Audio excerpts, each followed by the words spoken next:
Tingnan natin guys, kumulo lang yung init natin tubig kasi morning ngayon dito sa amin.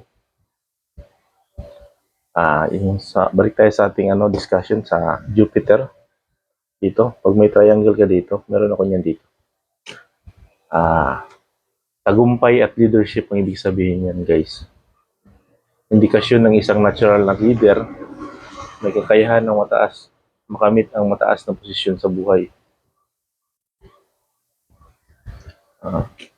Ito ay may determinasyon na maabot ang tagumpay. Mataas ang karunungan sa edukasyon at swerte sa karera at reputasyon. Maganda yung may triangle ka dito. Hindi ko alam kung Tagalog ng triangle. Triangulo? Yun. Wala. Tapos, may protection ka rin sa spiritual. Yan guys. Maganda kung may triangle ka dito. Pag-usapan naman natin yung iba patungkol dito sa may punta naman tayo sa sa moon. Ito Venus, ito ang moon. Ito moon ito. Kung may triangle ka dyan, sumisimbolo ito ng malakas na intuition sa physical ability. Malakas ang pakiramdam mo. Kaya makakita pangitain o panganaginip.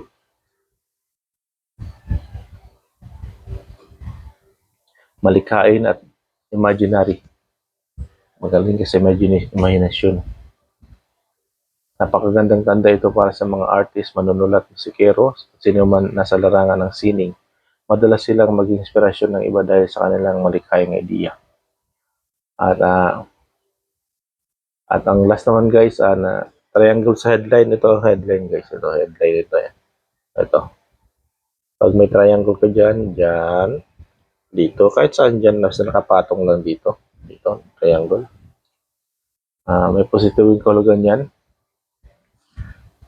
Intelligent, may mental power at strategic thinking. Pero depende rin kung saan banda dyan. Pero magandang simbolismo, matalino sa panunuri. Sorry guys, medyo tayo. Maaga pa masyado. Stress pa ngayon eh. Ang may ganitong tanda ay malalim na mag-isip, mahusay sa panunuri ng mga bagay at may kakayang gumawa ng matalinong desisyon. Likas na strategies, madalas matagumpay sa mga larangan na pangangailangan, diskarte at taktika. Tulad ng negosyo, politika at edukasyon. Mataas na focus at memorya. May malakas na concentration skill kaya maaaring magtagumpay sa larangan ng science, engineering at research. Yan guys, maganda mayroon kang triangle dito. Dito nakapatong siya, nakapatong sa ibabaw. Hindi sa baba. Maswerte yan. Dito sa moon, tsaka dito sa Jupiter. Magandang sinyalis yan. Pag ito naman, pag-usapan natin ito sunod. Dito banda. Nagdudugtong ito sa success. Success kasi ito eh. O sinasabi nila na business line. Ito. Pag meron ka yan, tapos nagkaroon ng triangle dito banda.